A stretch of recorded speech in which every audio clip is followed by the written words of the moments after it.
আসসালামু আলাইকুম। কাঠগোলাপ চ্যানেলে আপনাদের স্বাগতম। আশা করি আপনারা ভালো আছেন। আজকে আমি পড়ব বিশ্বকবি রবীন্দ্রনাথ ঠাকুরের শেষের কবিতা উপন্যাস। আমার মতো যারা যারা উপন্যাস বা গল্পের বই পড়তে এবং শুনতে ভালোবাসেন তারা চাইলে আমার চ্যানেল সাবস্ক্রাইব করে রাখতে পারেন। উপন্যাসটি শুরু হয়েছে অমিত চরিত নিয়ে। অমিত রায় ব্যারিস্টার। ইংরেজি ছাদে রায় পদবী রয় ও রে রূপান্তর যখন ধারণ করলে তখন তার স্ত্রী গেল ঘুচে। এই কারণে নামের অসামান্যতা কামনা করে অমিত এমন একটি বানান বানালে যাতে ইংরেজ বন্ধু ও বন্ধুনীদের মুখে তার উচ্চারণ দাঁড়িয়ে গেল অমিত রায়ে। অমিতের বাবা ছিলেন দিগ্বিজয়ী ব্যারিস্টার। যে পরিমাণ টাকা তিনি জমিয়ে গেছেন সেটা অধস্তন 3 পুরুষকে অধঃপাতে দেবার পক্ষে যথেষ্ট। কিন্তু পৈতৃক সম্পত্তির সাংঘাতিক সংঘাতেও অমিত বিনা বিপত্তিতে এই যাত্রায় টিকে গেল। কলকাতা বিশ্ববিদ্যালয়ে বিএর কোঠা পায়া দেবার পূর্বেই অমিত অক্সফোর্ডে ভর্তি হয়। সেখানে পরীক্ষা দিতে দিতে এবং না দিতে দিতে ওর 7 বছর গেল কেটে। বুদ্ধি বেশি থাকাতে পড়াশোনা বেশি করেনি, অথচ বিদ্যাতে কমতি আছে বলে ঠাহর হয় না। ওর বাপ ওর কাছ থেকে অসাধারণ কিছু প্রত্যাশা করেননি। তার ইচ্ছে ছিল তার একমাত্র ছেলে মানে অক্সফোর্ডের রং এমন পাকা করে ধরে যাতে দেশে এসেও ধোপ হয়। অমিত শুধু তার বাবার ইচ্ছা পূরণের জন্য নয়, নিজের মনের তাগিদে ইংরেজি সাহিত্য পড়ল মনোযোগ দিয়ে। তার বিশেষ আগ্রহ সৃষ্টি হলো ইংরেজ রোম্যান্টিক ও মেটাফিজিক্যাল কবিদের প্রতি, যাদের অনেক কবিতার প্রিয় পংক্তি তার মুখস্থ হয়ে গেল এবং সুযোগ পেলেই ব্যক্ত হলো সংলাপের ভিতর। এদিকে সে লন্ডনে গিয়ে লিঙ্কস ইন এ নাম লিখিয়ে নিয়ম অনুযায়ী ডিনার খেলো প্রতি সপ্তাহে এবং হেসে খেলেই পাশ করলো নির্ধারিত পরীক্ষা, যার পর তাকে ইনে ডেকে দেওয়া হলো বার এড ল ডিগ্রি। অমিতকে আমি পছন্দ করি। খাসা ছেলে। আমি নবীন লেখক। সংখ্যায় আমার পাঠক স্বল্প, যোগ্যতায় তাদের সকলের সেরা অমিত। আমার লেখার ঠাট ঠমকটা ওর চোখে খুব লেগেছে। ওর বিশ্বাস আমাদের দেশের সাহিত্য বাজারে যাদের নাম আছে তাদের স্টাইল নেই। জীব সৃষ্টিতে উট জন্তুটা যেমন, এই লেখকদের রচনাও তেমনি গাড়ে গর্দানে, সামনে পিছনে পিঠে পেটে বেখাপ, চালটা ঢিলে নড়বড়ে। বাংলা সাহিত্যের মতো ন্যাড়া ফ্যাকাশে মরুভূমিতেই তার চলন। সমালোচকদের কাছে সময় থাকতে বলে রাখা ভালো, মতটা আমার নয়। অমিত বলে ফ্যাশনটা হলো মুখোশ, স্টাইলটা হলো মুখশ্রী। ওর মতে যারা সাহিত্যের ওমরাও দলের তারা নিজের মন রেখে চলে, স্টাইল তাদেরই। আর যারা আমলা দলের 10-এর মন রাখা যাদের ব্যবসা, ফ্যাশন তাদেরই। বঙ্কিমি স্টাইল। বঙ্কিমের লেখা 20 বৃক্ষে বঙ্কিম তাতে নিজেকে মানিয়ে নিয়েছেন। বঙ্কিমি ফ্যাশন নসিরামের লেখা মনমোহনের মোহনবাগানে নসিরাম তাতে বঙ্কিমকে দিয়েছে মাটি করে। বারোয়ারি তাঁবুর কানাতে নিচের ব্যবসার নাচোয়ালির দর্শন মিলে, কিন্তু শুভদৃষ্টিকালে বধূর মুখ দেখিবার বেলায় বেনারসি ওড়নার ঘুমটা চাই। কানা তো হলো ফ্যাশনের আর বেনারসি হলো স্টাইলের, বিশেষের মুখ বিশেষ রঙে ছায়ায় দেখবার জন্য। অমিত বলে হাটের লোকের পায়ের চলা রাস্তার বাইরে আমাদের পা সরাতে ভরসা পায় না বলেই আমাদের দেশে স্টাইলের এত অনাদর। দক্ষযজ্ঞের গল্পে এই কথাটির পৌরাণিক ব্যাখ্যা মেলে। ইন্দ্র চন্দ্র বরুণ একেবারে স্বর্গের ফ্যাশন দুরন্ত দেবতা। যাজ্ঞিক মহলে তাদের নিমন্ত্রণও জুটত। শিবের ছিল স্টাইল এত অরিজিনাল যে মন্ত্রপড়া যজমানেরা তাকে হব্যকব্য দেওয়াটা বেদস্তুর বলে জানত। অক্সফোর্ডের বিয়ের মুখে এসব কথা শুনতে আমার ভালো লাগে, কেননা আমার বিশ্বাস আমার লেখায় স্টাইল আছে। সেজন্যই আমার সকল বইয়েরই এক সংস্করণেই কৈবল্য প্রাপ্তি, তারা পুনরাবর্তনতে। আমার শ্যালক নবকৃষ্ণ অমিতর এসব কথা একেবারে সইতে পারত না, বলতো রেখে দাও তোমার অক্সফোর্ডের পাস। সে ছিল ইংরেজি সাহিত্যের রোমহর্ষক MA, তাকে পড়তে হয়েছে বিস্তর, বুঝতে হয়েছে অল্প। সেদিন সে আমাকে বললে অমিত কেবলই ছোট লেখককে বড় করে, বড় লেখককে খাটো করবার জন্যেই। অবজ্ঞার ঢাক পিটাবার কাজে তার শখ, তোমাকে সে করেছে তার ঢাকের কাঠি। দুঃখের বিষয় এই আলোচনা স্থলে উপস্থিত ছিলেন আমার স্ত্রী, স্বয়ং ওর সহোদরা, কিন্তু পরম সন্তোষেরা বিষয় এই যে আমার শ্যালকের কথা তার একটুও ভালো লাগেনি। দেখলুম অমিতর সঙ্গেই তার রুচির মিল, অথচ পড়াশোনা বেশি করেননি। স্ত্রীলোকের আশ্চর্য স্বাভাবিক বুদ্ধি। অনেক সময় আমার মনেও খটকা লাগে যখন দেখি কত কত নামজাদা ইংরেজ লেখকদেরও নগণ্য করতে অমিতের বুক দমে না। তারা হলো যাদের বলা যেতে পারে বহু বাজারে চলতি লেখক, বড় বাজারের ছাপ মারা প্রশংসা করবার জন্যে যাদের লেখাপড়ার দেখবার দরকারই হয় না। চোখ বুজে গুণগান করলেই পাসমার্ক পাওয়া যায়। অমিতের পক্ষেও এদের লেখা পড়ে দেখা অনাবশ্যক। চোখ বুজে নিন্দে করতে ওর বাধে না। আসলে যারা নামজাদা তারা ওর কাছে বড় বেশি সরকারি, বর্ধমানের ওয়েটিং রুমের মতো। আর যাদেরকে ও নিজে আবিষ্কার করেছে তাদের উপর ওর খাস দখল যেন স্পেশাল ট্রেনের সেলুন কামরা। অমিতের নেশাই হলো স্টাইলে, কেবল সাহিত্য বাছাই কাজে নয়, বেশে ভূষায় ব্যবহারে। ওর চেহারাতে একটা বিশেষ ছাদ আছে। 5 জনের মধ্যে ও যে কোনো একজন মাত্র নয়, ও হলো একেবারে পঞ্চম, অন্যকে বাদ দিয়ে চোখে পড়ে। দাড়ি গোঁফ কামানো, চাচা মাজা, চিকন শ্যামবর্ণ পরিপুষ্ট মুখ, স্ফূর্তি ভরা ভাবটা, চোখ চঞ্চল, হাসি চঞ্চল, নড়াচড়া চলাফেরা চঞ্চল, কথার জবাব দিতে একটুও দেরি হয় না। মনটা এমন এক রকমের চকমকি যে ঠুন করে একটু ঠুকলেই স্ফুলিঙ্গ ছিটকে পড়ে। দেশি কাপড় প্রায়ই পরে, কেননা ওর দলের লোক সেটা পরে না। ধুতি সাদা থানের যত্নে কোচানো, কেননা ওর বয়সে এরকম ধুতি চলতি নয়। পাঞ্জাবি পরে, তার বাঁ কাঁধ থেকে বোতাম ডান কাঁধে কোমর অবধি, আস্তিনের সামনের দিকটা কনুই পর্যন্ত 2 ভাগ করা। কোমরে ধুতিটাকে ঘিরে একটা জড়ি দেওয়া চওড়া খয়েরি রঙের ফিতে। তারই বাঁ দিকে ঝুলছে বৃন্দাবনী ছিটের এক ছোট থলি, তার মধ্যে ওর ট্যাগ ঘড়ি। পায়ে সাদা চামড়ার ওপর লাল চামড়ার কাজ করা কটকি জুতো। বাইরে যখন যায় একটা পাট করা পারওয়ালা মাদ্রাজি চাদর বাঁ কাঁধ থেকে হাঁটু অবধি ঝুলতে থাকে। বন্ধু মহলে যখন নিমন্ত্রণ থাকে মাথায় চড়ায় এক মুসলমানি লক্ষ্য টুপি, সাদার ওপর সাদা কাজ করা। একে ঠিক সাজ বলবো না, এ হচ্ছে ওর এক রকমের উচ্চ হাসি। ওর বিলিতি সাজের মর্ম আমি বুঝি নে। যারা বোঝে তারা বলে কিছু আলু থালু গেছে বটে, কিন্তু ইংরেজিতে যাকে বলে ডিস্টিংগুইশড। নিজেকে অপরূপ করবার শখ ওর নেই, কিন্তু ফ্যাশনকে বিদ্রূপ করবার কৌতুক ওর অপর্যাপ্ত। কোনো মতে বয়স মিলিয়ে যারা কুষ্ঠির প্রমাণে যুবক তাদের দর্শন মেলে পথে ঘাটে। অমিতের দুর্লভ যৌবকত্ব নির্জলা যৌবনের জোরেই। একেবারে বেহিসেবি উড়নচণ্ডী, বান ডেকে ছুটে চলেছে বাইরের দিকে, সমস্ত নিয়ে চলেছে ভাসিয়ে, হাতে কিছুই রাখে না।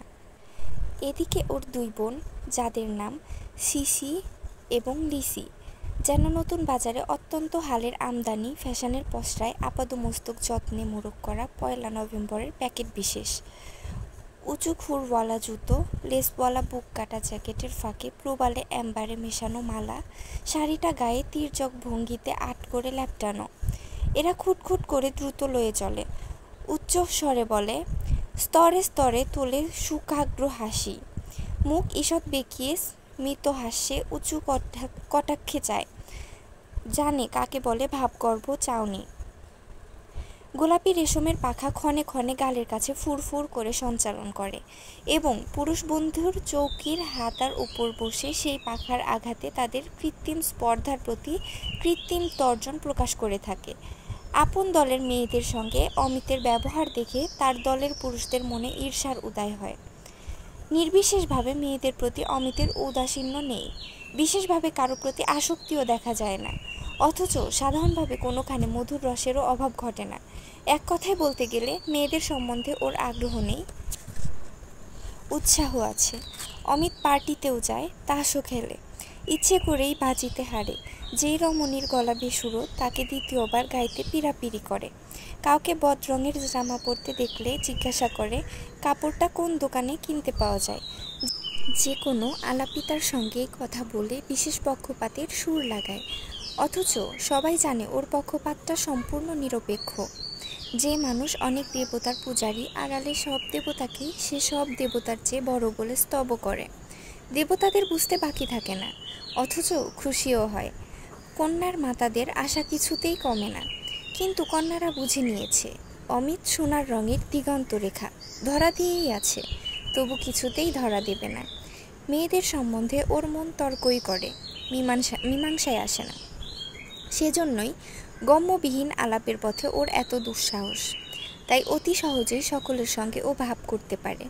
নিকটে দাহ্য বস্তু থাকলেও ওর তরফে আগ্নেয়তা নিরাপদে সুরক্ষিত। সেদিন পিকনিকে গঙ্গার ধারে যখন ওপারে ঘন কালো পুঞ্জীভূত স্তব্ধতার উপরে চাঁদ উঠল, ওর পাশে ছিল লিলি গাঙ্গুলি। তাকে ও মৃদুস্বরে বলল, গঙ্গার ওপারে ওই নতুন চাঁদ, আর এপারে তুমি আর আমি। এমন সমাবেশটি অনন্তকালের মধ্যে কোনো দিনই আর হবে না। প্রথমটা লিলি গাঙ্গুলির মন এক মুহূর্তের ছলছলিয়ে উঠেছিল, কিন্তু সে জানত এ কথাটাই যতখানি সত্য, সে কেবল ওই বলাই কায়দাটুকুর মধ্যেই। তার বেশি দাবি করতে গেলে বুদবুদের উপকার বর্ণচ্ছেদটাকে দাবি করা হয়। তাই নিজেকে ক্ষণকালের ঘোর লাগা থেকে ঠেলা দিয়ে লিলি হেসে উঠল, বললে, অমিট, তুমি যা বললে সেটা এত বেশি সত্য যে না বললেও চলতো। এইমাত্র যে ব্যাঙটা টপ করে জলে লাফিয়ে পড়ল, এটাও তো অনন্তকালের মধ্যে আর কোনো দিন ঘটবে না। অমিত হেসে উঠে বললে, তফাৎ আছে লিলি, একেবারে অসীম তফাৎ।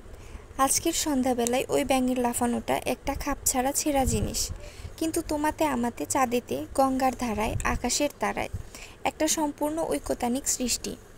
বেটোফেনের চন্দ্রলোকগীতিকা আমার মনে হয় যেন বিশ্বকর্মার কারখানায় একটা পাগলা স্বর্গীয় শ্যাকরা আছে। সে যেমনি একটা নিখুঁত সুগোল সোনার চক্রে নীলার সঙ্গে হিরে এবং হীরের সঙ্গে পান্না লাগিয়ে এক প্রহরের আংটি সম্পূর্ণ করলে, অমনি দিলে সেটা সমুদ্রের জলে ফেলে, আর তাকে খুঁজে পাবে না কেউ। ভালোই হলো, তোমার ভাবনা রইল না। অমিট, বিশ্বকর্মার শ্যাকরার বিল তোমাকে শুধুতে হবে না। কিন্তু লিলি, কোটি কোটি যুগের পর যদি দৈবাত তোমাতে আমাতে মঙ্গল গ্রহের লাল অরণ্যের ছায়ায় তার কোনো একটা হাজার ক্রোশি খালের ধারে মুখোমুখি দেখা হয়, আর যদি শকুন্তলার সেই জেলে বোয়াল মাছের পেটে চিরে আজকের এই অপরূপ সোনার মুহূর্তটিকে আমাদের সামনে এনে ধরে, চমকে উঠে মুখ চাওয়াচাওয়ি করব, তারপর কি হবে ভেবে দেখো। লিলি অমিতকে পাখার বাড়ি তাড়না করে বললে, তারপরে সোনার মুহূর্তটি অন্য মনে খসে পড়বে সমুদ্রের জলে, আর তাকে পাওয়া যাবে না। পাগলা শ্যাকরার গড়ায় এমন তোমার কত মুহূর্ত খসে পড়ে গেছে, ভুলে গেছো বলে তার হিসাব নেই। এই বলে লিলি তাড়াতাড়ি উঠে তার সখীদের সঙ্গে গিয়ে যোগ দিলে। অনেক ঘটনার মধ্যে এই একটা ঘটনার নমুনা দেওয়া গেল। অমিতের বোন সিসি লিসিরা ওকে বলে, অমি, তুমি বিয়ে করো না কেন? অমিত বলে, বিয়ে ব্যাপারটায় সকলের চেয়ে জরুরি হচ্ছে পাত্রী, তার নিচেই পাত্র। সিসি বলে, অবাক করলে, মেয়ে এত আছে? অমিত বলে, মেয়ে বিয়ে করতো সেই পুরাকালে লক্ষণ মিলিয়ে। আমি চাই পাত্রী, আপন পরিচয়েই যার পরিচয়, জগতে যে অদ্বিতীয়। সিসি বলে, তোমার ঘরে এলেই তুমি হবে প্রথম, সে হবে দ্বিতীয়, তোমার পরিচয়ই হবে তার পরিচয়। অমিত বলে, আমি মনে মনে যে মেয়ের ব্যর্থ প্রত্যাশায় ঘটকালি করি, সে ঘর ঠিকানা মেয়ে। প্রায়ই সে ঘর পর্যন্ত এসে পৌঁছায় না, সে আকাশ থেকে পড়ন্ত তারা। হৃদয়ের বায়ুমণ্ডল ছুঁতে না ছুঁতেই জ্বলে ওঠে, বাতাসে যায় মিলিয়ে। বাস্তু ঘরের মাটি পর্যন্ত আসা ঘটেই ওঠে না। সিসি বলে, অর্থাৎ সে তোমার বোনদের মতো একটুও না। অমিত বলে, অর্থাৎ সে ঘরে এসে কেবল ঘরের লোকেরই সংখ্যা বৃদ্ধি করে না। লিসি বলে, আচ্ছা ভাই সিসি, বিমি বোস তো অমির জন্যে পথ চেয়ে তাকিয়ে আছে, ইশারা করলেই ছুটে এসে পড়ে। তাকে ওর পছন্দ নয় কেন? বলে তার কালচার নেই। কেন ভাই, সে তো MA-তে বনানীতে ফার্স্ট, বিদ্যাকেই তো বলে কালচার। অমিত বলে, কমল হীরের পাথরটাকেই বলে বিদ্যে, আর ওর থেকে যে আলো ঠিকরে পড়ে তাকেই বলে কালচার। পাথরের ভার আছে, আলোর আছে দীপ্তি। লিসি রেগে উঠে বলে, ইস, বিমি বোসের আদর নেই ওর কাছে, উনি নিজেই নাকি তার যোগ্য। আমি যদি বিমি বোসকে বিয়ে করতে পাগল হয়ে ওঠে, আমি তাকে সাবধান করে দেব, সে যেন ওর দিকে ফিরেও না তাকায়। অমিত বললে, পাগল না হলে বিমি বোসকে বিয়ে করতে চাইবই বা কেন? সে সময়ে আমার বিয়ের কথা না ভেবে উপযুক্ত চিকিৎসার কথা ভেব। সিসি বলে, বিমি বোসের কথা না হয় থাকলো, কেটি মিত্তির, তার সম্বন্ধে তুমি আগ্রহ হারিয়ে ফেললে কেন? অক্সফোর্ডে থাকতে তো তার সঙ্গে ঘনিষ্ঠ সম্পর্ক হয়েছিল। তোমার বন্ধুরা ফিরে এসে বলেছিল তোমরা দুজনে একসঙ্গে দেশে ফিরবে, স্বামী স্ত্রী হয়ে। অমিত হেসে বললে, আগ্রহটা এমন একটা অনুভূতি যে তার জন্য বস্তুটি বা মানুষটিকে চোখের সামনে দেখতে পাওয়া যায়। শুধু তাই নয়, প্রথমে যে রূপে আবির্ভূত হয়েছিল তেমনটি থাকতে হবে সময় বয়ে গেলেও। সিসি বললে, বুঝলাম। কেটি এখনও বিলেতে, চোখের আড়াল হয়েছে বলেই মনের আড়ালে চলে গিয়েছে। কিন্তু সে যে ফিরে আসবে না তা কি বলেছে? অমিত বললে, না, তা বলেনি। চোখের আড়াল হওয়াটাই তার সম্বন্ধে আগ্রহ কমে যাওয়ার একমাত্র কারণ নয়, তার চেয়েও বড় কারণ তার বদলে যাওয়া। তার সেই পরিবর্তনটা হয়েছে আমার চোখের সামনেই। বিলেতে থাকতে আগ্রহ হারাবার সেটাই বড় কারণ বলতে পারো। তারপর একটু থেমে সে বললে, আমি তো কেটি বলে ঘনিষ্ঠতার ভিত্তি ছিল না, সরি, আমি তো কেটি বলে একজন মানুষকে নয়, বিশেষ এক ব্যক্তিত্ব দেখে মুগ্ধ হয়েছিলাম। সেটাই আমাদের ঘনিষ্ঠতার ভিত্তি ছিল। আমি অক্সফোর্ডে থাকতেই কেটি তার ব্যক্তিত্ব, আচার আচরণ বদলাতে শুরু করেছিল। সাপ যেমন বদলায় খোলস। সিসি বললে, সাপের তুলনায় যখন দিলে, তাহলে ধরো মৌসুম পরিবর্তন হলে, অর্থাৎ দেশে ফিরে কেটি আবার খোলস বদলাবে। অমিত হেসে বললে, আমি তো বহুরূপিণী কাউকে ভালোবাসিনি। তার একটাই রূপ, চাঁদের মতো। সবসময় দেখা না গেলেও তা পরিবর্তনের মধ্যে অচেনা হয়ে যায় না। সিসি বললে, হীরের আংটি, যে আংটিটা অক্সফোর্ডে তাকে পরিয়েছিলে, তার কি হবে? কি হবে আবার? থাকবে তার আঙুলে, আমার দেওয়া উপহার হয়ে। একটা ক্রীড়া প্রতিযোগিতায় জেতার পর আনন্দঘন মুহূর্তে সেই আংটি দিয়েছিলাম তার আঙুলে পরিয়ে। বিলেতি কায়দায় আমাকে তুমি বিয়ে করবে, এ কথা বলার পর পরাইনি সে হীরের আংটি। সিসি বললে, তার মধ্যে কি কোনো প্রতিশ্রুতি ছিল না? একজন অবিবাহিত পুরুষ একজন অবিবাহিতা যুবতীকে এমনিতে আংটি পরায় না, তাও হীরের। অমিত বললে, হ্যাঁ, একটা সম্ভাবনা ছিল ভবিষ্যতের জন্য, সম্ভাবনার প্রতিশ্রুতি বলতে পারো। কিন্তু সেই সম্ভাবনা সত্য হতে দিল না কেটি, নিজেই নষ্ট করে দিল খেয়াল খুশি অনুযায়ী চলার জন্য। ফলে হীরের আংটিটা এখন কেবলই উপহার, কোনো প্রতিশ্রুতি নয়, ঘোষণা তো নয়ই। সিসি গম্ভীর মুখে বললে, কি জানি বাপু, তোমার বোন হয়েও তোমাকে চেনা হলো না এখনো। তুমি কি চাও? তুমি কি যে চাও আর কি যে না চাও তা বুঝি না। অমিত হেসে বললে, আমি সংজ্ঞা দিয়ে ব্যাখ্যা করে বোঝাতে পারবো না কিসে আমার আকর্ষণ, কিন্তু মনে মনে সেটা আমি ভালো করেই জানি। যাকে দেখে ভালো লাগবার, ভালোবাসার তার সামনাসামনি হলে কিছুক্ষণের আলাপেই বুঝতে পারবো এই সেই মেয়ে যাকে আমি এতদিন খুঁজছি। বুঝলি সিসি, এই অনুভবটা এমন যে কারো সঙ্গে ভাগ করে নেওয়া যায় না। মানুষে মানুষে পছন্দের ভিত্তিতে তাই এত পার্থক্য। সৃষ্টিকর্তাও সেটা জানতেন, না হলে এত রঙের সৃষ্টি করবেন কেন? সিসি উঠতে গিয়ে বললে, যাই করো, বেশি দিন অপেক্ষা করো না, তোমার বয়স বাড়ছে। বিয়ের একটা বয়স থাকে জানো তো, শেষ পর্যন্ত বুড়ো হয়ে থাকতে না হয়। অমিত হেসে বললে, থাকলাম না হয়, সংসারে কি এমন মানুষ নেই? আত্মীয় স্বজন অমিতের বিয়ের আশা ছেড়েই দিয়েছে। তারা ঠিক করেছে বিয়ের দায়িত্ব নেবার যোগ্যতা ওর নেই, তাই ও কেবল অসম্ভবের স্বপ্ন দেখে আর উল্টো কথা বলে মানুষকে চমক লাগিয়ে বেড়ায়। ওর মনটা আলে আর আলো, মাঠে বাটে ধাঁধা লাগাতেই আছে। ঘরের মধ্যে তাকে ধরে আনবার জো নেই। ইতিমধ্যে অমিত যেখানে সেখানে হু হু করে বেড়াচ্ছে। ফিরপোর দোকানে যাকে তাকে চা খাওয়াচ্ছে, যখন তখন মোটরে চড়িয়ে বন্ধুদের অনাবশ্যক ঘুরিয়ে নিয়ে আসছে। ওখান থেকে যা তা কিনে আনছে আর এদিকে ওদিকে বিলিয়ে দিচ্ছে। ইংরেজি বই সদ্য কিনে এ বাড়িতে ও বাড়িতে ফেলে আসছে আর ফিরিয়ে আনছে না। ওর বোনেরা ওর যে অভ্যাসটা নিয়ে ভারী বিরক্ত, সে হচ্ছে ওর উল্টো কথা বলা। সজ্জন সভায় যা কিছু সর্বজনের অনুমোদিত, ও তার বিপরীত কিছু একটা বলে বসবেই। একদা কোনো এক রাষ্ট্রভিত্তিক ডেমোক্রেসির গুণ বর্ণনা করছিল। ও বলে উঠল, বিষ্ণু যখন সতীর মৃতদেহ খণ্ড খণ্ড করলেন, তখন দেশ জুড়ে সেখানে সেখানে তার 100-র অধিক পীঠস্থান তৈরি হয়ে গেল। ডেমোক্রেসি আজ যেখানে সেখানে যত টুকরো অ্যারিস্টোক্রেসির পুজো বসিয়েছে। খুদে খুদে অ্যারিস্টোক্র্যাটে পৃথিবী ছেয়ে গেল, কেউ পলিটিক্সে, কেউ সাহিত্যে, কেউ সমাজে। তাদের কারো গাম্ভীর্য নেই, কেননা তাদের নিজের পরে বিশ্বাস নেই। এসব কথা গণতন্ত্রের বিরোধিতার জন্য না, যারা গণতন্ত্রের প্রবক্তা তাদেরকে উল্টো কথা বলে উস্কে দিয়ে উত্তেজিত করার জন্যে। সবচেয়ে বেশি যা ভালোবাসে অমিত তা হলো বিতর্ক, যেখানে সে তার বাকচাতুর্য প্রদর্শনের সুযোগ পায়। লজিকের ব্যবহারের প্রতিপক্ষকে ঘায়ল করে তৃপ্তি পায়। একদা মেয়েদের পরে পুরুষের আধিপত্যের অত্যাচার নিয়ে কোনো সমাজ হইতেশী অবলাবান্ধব নিন্দা করছিল পুরুষদের। অমিত মুখ থেকে সিগারেট নামিয়ে ফস করে বললে, পুরুষ আধিপত্য ছেড়ে দিলেই মেয়ে আধিপত্য শুরু করবে। দুর্বলের আধিপত্য অতি ভয়ঙ্কর। সভাস্থ অবলা ও অবলা বান্ধবের চটে উঠে বললে, মানে কি হলো? অমিত বললে, যে পক্ষের দখলে শিকল আছে সেই শিকল দিয়েই পাখিকে বাঁধে, অর্থাৎ জোর দিয়ে। শিকল নেই যার, সে বাঁধে আফিম খাইয়ে, অর্থাৎ মায়া দিয়ে। শিকলওয়ালা বাঁধে বটে কিন্তু ভোলায় না, আফিমওয়ালি বাঁধে বটে, ভোলায়ও। মেয়েদের কৌটা আফিম ভরা। প্রকৃতি শয়তানি তার যোগান দেয়। অমিতের এই কথার মধ্যে বিশ্বাস আর উপলব্ধির চেয়ে সমাজ হিতৈষী অবলা বান্ধবদের বিপরীতে অবস্থান নেওয়াটাই মুখ্য উদ্দেশ্য।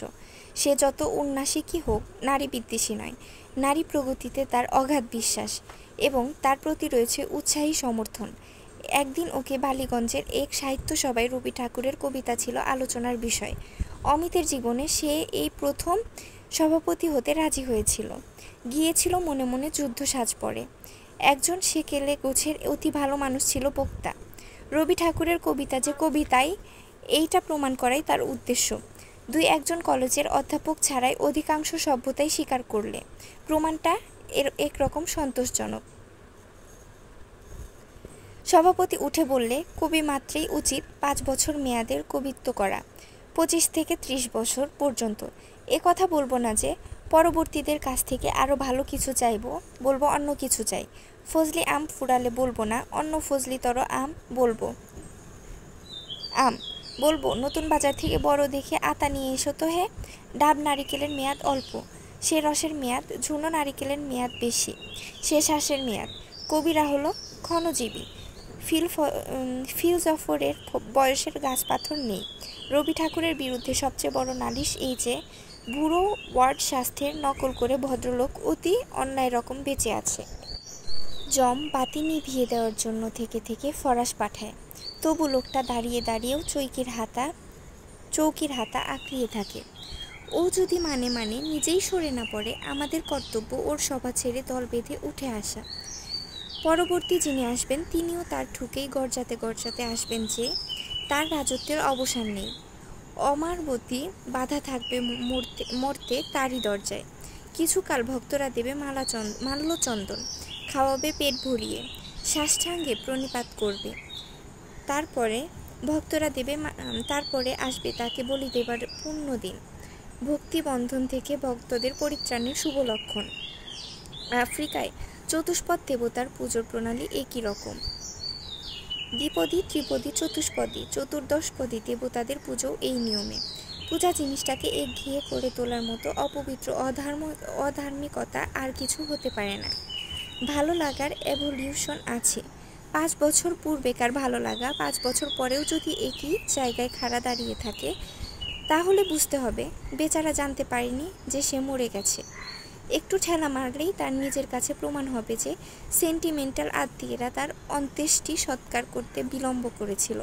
বোধ করি উপযুক্ত উত্তরাধিকারকে চিরকাল ফাঁকি দেবার মতলবে রবি ঠাকুরের দলে এই অবৈধ ষড়যন্ত্র আমি পাবলিকের কাছে প্রকাশ করব বলে প্রতিজ্ঞা করেছি। আমাদের মণিভূষণ চশমার ঝলক লাগিয়ে প্রশ্ন করলে, সাহিত্য থেকে লয়ালটি উঠিয়ে দিতে চান? একেবারেই। এখন থেকে কবি প্রেসিডেন্টের দ্রুত নিঃশেষিত যুগ। রবি ঠাকুর সম্বন্ধে আমার দ্বিতীয় বক্তব্য এই যে তার রচনা রেখা তারই হাতের অক্ষরের মতো, গোল বা তরঙ্গ রেখা। গোলাপ বা নারীর মুখ বা চাঁদের ধরনে, ওটা প্রিমিটিভ। প্রকৃতির হাতের অক্ষরে মক্ষ করা। নতুন প্রেসিডেন্টের কাছে চাই কড়া লাইনের খাড়া লাইনের রচনা, তীরের মতো, বর্ষার ফলার মতো, কাটার মতো, ফুলের মতো নয়, বিদ্যুতের রেখার মতো, নুরোলজিয়ার ব্যথার মতো, খোঁচাওয়ালা কোণওয়ালা। গথিক গির্জের ছাদে, মন্দিরের মণ্ডপের ছাদে নয়। এমনকি যদি চটকল পাটকল অথবা সেক্রেটারিয়েট বিল্ডিংয়ের আদলে হয়, ক্ষতি নেই। এখন থেকে ফেলে দাও মন ভোলাবার ছলাকলা ছন্দবন্ধ। মন থেকে কেড়ে নিতে হবে যেমন করে রাবণ সীতাকে কেড়ে নিয়েছিল। মন যদি কাঁদতে কাঁদতে আপত্তি করতে করতে যায়, তবুও তাকে যেতেই হবে। অতিবৃদ্ধ জটায়ুটা বারণ করতে আসবে, তাই করতে গিয়েই তার হবে মরণ। মুঘল বাদশাদের কাল থেকে আজ পর্যন্ত দেশের যত মুগ্ধ মিস্ত্রি মিলে যদি যেখানে সেখানে ভারত জুড়ে কেবলই গম্বুজওয়ালা পাথরের বুদবুদ বানিয়ে চলত, তাহলে ভদ্রলোক মাত্রই যেদিন 20 বছর বয়স পেরোতো, সেই দিনই বানপ্রস্থ নিতে দেরি হতো না। তাজমহলকে ভালো লাগাবার জন্যই তাজমহলের নেশা ছুটিয়ে দেওয়া দরকার। এইখানে বলে রাখা দরকার, কথার তোর সামলাতে না পেরে সবার রিপোর্টারের মাথা ঘুরিয়ে গিয়েছিল। সে যা রিপোর্ট লিখেছিল সেটা অমিতের বক্তৃতার চেয়েও অবদ্ধ হয়ে উঠেছিল। তারই থেকে যে কটা টুকরো উদ্ধার করতে পারলাম তাই আমরা উপরে সাজিয়ে দিয়েছি। তাজমহলে পুনরাবৃত্তির প্রসঙ্গে রূপু ঠাকুরের ভক্ত আরক্ত মুখে বলে উঠল, ভালো জিনিস যত বেশি ভালো হয় ততই ভালো। অমিত বললে, ঠিক তার উল্টো। বিধাতার রাজ্যে ভালো জিনিস অল্প হয় বলেই তা ভালো, নইলে সে নিজেরই ভিড়ের ঠেলায় হয়ে যেত মাঝারি। যেসব কবি 60-70 পর্যন্ত বাঁচতে একটুও লজ্জা করে না, তারা নিজেকে শাস্তি দেয়, নিজেকে সস্তা করে দিয়ে। শেষকালটায় অনুকরণের দল চারিদিকে ব্যূহ বেঁধে থাকে, তাদের মুখ ভ্যাংচাতে থাকে, তাদের লেখার চরিত্র বিগড়ে যায়। পূর্বের লেখা থেকে চুরি শুরু করে হয়ে পড়ে পূর্বের লেখার রিসিভার্স অফ স্টোলেন প্রপার্টি। সে স্থলে লোকহিতের খাতিরে পাঠকদের কর্তব্য হচ্ছে কিছুতেই এই সব অতি প্রবীণ কবিদের বাঁচতে না দেওয়া। শারীরিক বাঁচার কথা বলছি নে, কাব্যিক বাঁচা। এদের পরমায়ু নিয়ে বেঁচে থাক প্রবীণ অধ্যাপক, প্রবীণ পেলিটিশিয়ান, প্রবীণ সমালোচক। সেদিনকার বক্তা বলে উঠল, জানতে পারি কি কাকে আপনি প্রেসিডেন্ট করতে চান? তার নাম করুন। অমিত ফুস করে বললে, নিবারণ চক্রবর্তী। সবার নানা চৌকি থেকে বিস্মিত রব উঠল। নিবারণ চক্রবর্তী? সে লোকটাকে? আজকের দিনে এই যে প্রশ্নের অঙ্কুর মাত্র, আগামী দিনের এর থেকে উত্তরের বনস্পতি জেগে উঠবে। ইতোমধ্যে আমরা একটা নমুনা চাই, তবে শুনুন। বলে পকেট থেকে একটা সরু লম্বা ক্যানভিসে বাঁধা খাতা বের করে তার থেকে পড়ে গেল। আনিলাম অপরিচিতের নাম ধরণীতে, পরিচিত জনতার স্মরণীতে। আমি আগন্তুক, আমি জনগণেশের প্রচণ্ড কৌতুক। খোলদার, বার্তা আনিয়াছি বিধাতার, মহাকালেশ্বর পাঠিয়েছে দুর্লক্ষ অক্ষর। বল দুঃসাহসী কে কে মৃত্যুপণ রেখে দিবি তার দুরূহ উত্তর। শুনিবে না, মৃরতার সেনা করে পথরোধ, ব্যর্থ ক্রোধ হুঙ্কারিয়া পড়ে বুকে, তরঙ্গের নিষ্ফলতা নিত্য যথা মরে মাথা ঠুকে। শৈল তৎপরে আত্মঘাতী দম্ভ বরে, পুষ্পমাল্য নাহি মোর রিক্ত বক্ষতল, নাহি বর্ম অঙ্গত কুণ্টল। শূন্য এ ললাট পট্টে লিখা গুরুজয়টিকা, ছিন্ন কণ্ঠা দরিদ্রের বৃষ, করিব নিঃশেষ তোমার ভাণ্ডার। খোলো খোলোদ্বার, অকস্মাৎ বাড়িয়েছি হাত, যা দিবার দাও অচিরাত। বক্ষ তব কেঁপে উঠে কম্পিত অর্গল, পৃথ্বী টলমল, ভয়ে আর্ত ফুটেছি চিৎকার। দিগন্ত বিদারী ফিরে যায় এখনই, রে রুদান্ত দুরন্ত ভিখারি। তোর কণ্ঠধ্বনি। ঘুরি ঘুরি নিশি নিদ্রার বক্ষে হানি তীব্র ছুরি, অস্ত্র আনো ঝনঝনিয়া আমার পঞ্জরে হানো। মৃত্যুরে মারুক মৃত্যু, অক্ষয় এ প্রাণ করি যাবদান। শৃঙ্খল জড়াও তবে বাঁধো মোরে, খণ্ড খণ্ড হবে মুহূর্তে চকিতে। মুক্তি তব আমারই মুক্তিতে, শাস্ত্র আনো হানো মোরে হানো। পণ্ডিতে পণ্ডিতে ঊর্ধ্বস্বরে চাহিবে খণ্ডিতে, দিব্যবাণী জানি জানি তর্কবান হয়ে যাবে খান খান। মুক্ত হবে জীর্ণ বাক্যে আচ্ছন্ন দুই চোখ হেরিবে আলোক। অগ্নি জালো আজিকার যাহা ভালো, কল্ল যদি হয় তাহা কালো। যদি তাহা ভস্য হয় বিশ্বময়, ভস্য হোক দূর কর শোক মোর অগ্নি পরীক্ষায়। ধন্য হোক বিশ্বলোক অপূর্ব দীক্ষায়, আমার দুর্বোধ্য বাণী বিরুদ্ধ বুদ্ধির পরে মুষ্টহানি। করিবে তাহারে উচ্চকিত আতঙ্কিত, উন্মাদ আমার ছন্দ দিবে ধন্দ। শান্তিলুব্ধ মুমুক্ষুরে, ভিক্ষাজীর্ণ বুভুক্ষুরে, শিরে হস্ত হেনে একে একে নিব মেনে। ক্রোধে ক্ষোভে ভয়ে লোকালয়ে, অপরিচিতের জয় অপরিচিতের পরিচয়। যে অপরিচিত বৈশাখের রুদ্ধ ঝড়ে বসুন্ধরা করে আন্দোলিত হানি বজ্রমুঠি মেঘের কার্পণ্য জুটিট সংগোপনে বর্ষণ সঞ্চয় ছিন্ন করে মুক্ত করে সর্বজগন্ময়। রবি ঠাকুরের দল সেদিন চুপ করে গেল, শাসিয়ে গেল, লিখে জবাব দেবে। সভাটাকে হতবুদ্ধি করে দিয়ে মোটরে করে অমিত যখন বাড়ি আসছিল, সিসি তাকে বললে, একখানা আস্ত নিবারণ চক্রবর্তী তুমি নিশ্চয়ই আগে থাকতে গড়ে তুলে পকেটে করে নিয়ে এসেছ, কেবলমাত্র ভালো মানুষদের বোকা বানাবার জন্যে। অমিত বললে, অনাগতকে যে মানুষ এগিয়ে নিয়ে আসে তাকেই বলে অনাগত বিধাতা। আমি তাই। নিবারণ চক্রবর্তী আজ মর্তে এসে পড়ল, কেউ তাকে আর ঠেকাতে পারবে না।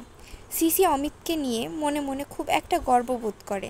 সে বললে, আচ্ছা অমিত, তুমি কি সকালবেলা উঠেই সেদিনকার মতো তোমার যত সানিয়ে বলা কথা বানিয়ে রেখে দাও? অমিত বললে, সম্ভবপরের জন্য সবসময়ে প্রস্তুত থাকাই সভ্যতা, বর্বরতা পৃথিবীতে সকল বিষয়ে অপ্রস্তুত। এ কথাটাও আমার নোট বইয়ে লেখা আছে, কিন্তু তোমার নিজের মতো বলে কোনো পদার্থই নেই। যখন যেটা বেশ ভালো শোনায় সেইটাই তুমি বলে বসো, অথবা যে কথা অন্যদের চমকে দেবে, আঘাত করবে বলে মনে করো, সেটা বলতে তুমি ভালোবাসো। আমার মনটা আয়না, নিজের বাধামতগুলো দিয়ে চিরদিনের মতো যদি তাকে আগাগোড়া লেপে রেখে দিতুম, তাহলে তার উপর প্রত্যেক চলতি মুহূর্তের প্রতিবিম্ব পড়তো না। সিসি বললে, অমি, প্রতিবিম্ব নিয়েই তোমার জীবন কাটবে। শেষের কবিতার প্রথম পর্ব এতটুকুই। এরপরে দ্বিতীয় পর্ব আমি খুব তাড়াতাড়ি ভিডিও বানিয়ে আপলোড দেওয়ার চেষ্টা করব। আর এটা আমার চ্যানেলের ফার্স্ট ভিডিও। যদি আপনাদের আমার ভিডিওটা ভালো লাগে, হ্যাঁ, আমার পড়ার মধ্যে হয়তো কিছু ভুল ছিল, আপনারা প্লিজ ক্ষমা করে দিবেন। আর আমার ভিডিওটা ভালো লাগলে প্লিজ একটা লাইক এবং সাবস্ক্রাইব করে আমার পাশে থাকবেন।